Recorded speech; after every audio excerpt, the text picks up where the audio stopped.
السلام عليكم ورحمة الله وبركاته. أهلا وسهلا بكم في فيديو جديد على قناتكم الكورة في ملعبك. الفيديو اللي معانا النهاردة هنتكلم عن مباراة النادي الأهلي وسيراميكا في كأس السوبر، المباراة اللي فاز بيها النادي الأهلي 2-1. بس احنا النهاردة مش بنتكلم على فوز النادي الأهلي وبس، احنا كمان هنتكلم عن أداء الفرقتين اللي يوجد بيه علامات استفهام كتيرة قوي، علامات استفهام على أداء ولعب النادي الأهلي. الأداء اللي من أول خط الدفاع إلى خط الهجوم أداء غير مرضي بالمرة لجماهير النادي الأهلي، أداء غريب مش متعودين عليه برغم الفوز، إلا أن جمهور النادي الأهلي بيعمل علامات استفهام على لعيبة النادي الأهلي وقرارات مجلس الإدارة والإدارة الفنية مارسيل كولر. التشكيلة اللي لعب بيها امبارح والناس اللي بدأت المباراة ناس احنا مش متعودين ان هم يبدأوا المباراة، لقيناهم امبارح بيلعبوا تغيير في الأماكن في الملعب ما بين اللعيبة من مارسيل كولر. امبارح برضو شفناها حاجة يعني الواحد ما بقاش عارف انت امبارح بتتفرج على النادي الأهلي ولا بتتفرج على ايه بالظبط، لا متعودين على اللعب ده ولا متعودين على الاداء ده. من اول ماتش السوبر الافريقي مع نادي الزمالك لحد ماتش سيراميكا لحد الان علامة استفهام كبيرة على اداء لعب النادي الاهلي. تعالوا نشوف على الجانب الاخر كان فريق سيراميكا بيلاعب النادي الاهلي، اداء ولا اروع، لعيبه رجاله. انا عايز اقول لكم لولا موجود الحارس الكبير الحارس العظيم، لولا وجوده في حراسه مرمى النادي الاهلي لكان النادي الاهلي امبارح شال اكتر من 3 اجوان، وهو الحارس شوبير. يا جماعه شوبير بيقدم عظمه،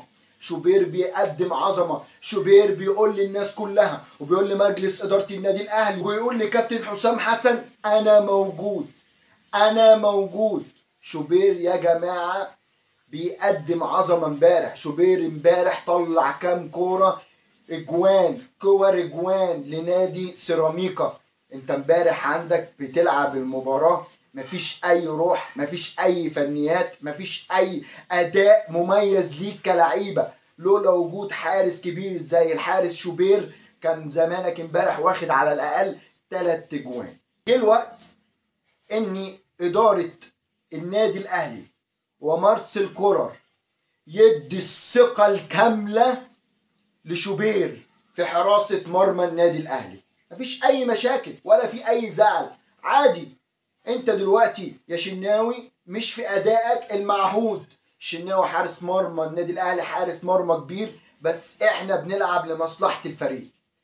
أنت المفروض أنت يا مارسيل يا كولر تدي الثقة لشوبير بأن هو يحمي عرين مرمى النادي الأهلي. مفيش أي مشاكل، بيدفعوا بمباريات كتير، اديله مباريات يلعبها كتير، مفيش أي مشاكل ومش هيحصل أي حاجة، عادي. ويا كابتن حسام حسن في حارس مرمى كبير اسمه شوبير، بص عليه ويعرف ان الحارس ده هيبقى اضافه كبيره قوي لمنتخب مصر. ده بالنسبه لاداء النادي الاهلي واداء شوبير امبارح في حراسه مرمى النادي الاهلي.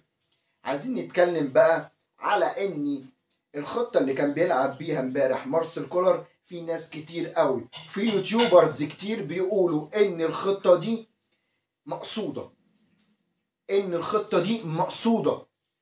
ان مارسيل كولر قاصد يلعب بالطريقه دي ويلعب بالتشكيل الغريب ويبدل في الاماكن في اللعيبه عشان يشتت جوميز.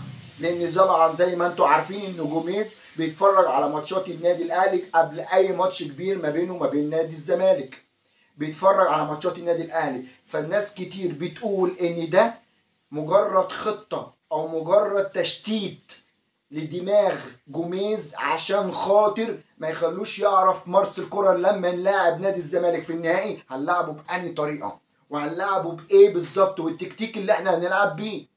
دي حاجه يعني 60% او 50% ممكن تكون فعلا، بس انت امبارح انت كنت بتجازف، اللعيبه امبارح كانت بتموت نفسها عشان خاطر تحافظ على الفوز. امبارح اللعيبه يعني الناس كلها شايفه ان اللعيبه كانت بتموت. يعني انت مش قاصد الخطه دي ان انت تلعبها عشان تبين نفسك بالطريقه دي؟ ده استحاله. طبعا مع الاداء الممتاز من لعيبه سيراميكا اللي الناس كلها امبارح شافته، لعيبه كبيره جدا. عاوز الناس في التعليقات تقول لنا ايه رايها في ان مارسيل كولر ممكن يكون عمل كده امبارح لمجرد تشتيت جوميز عشان المباراة النهائية اللي هتكون ما بين نادي الزمالك.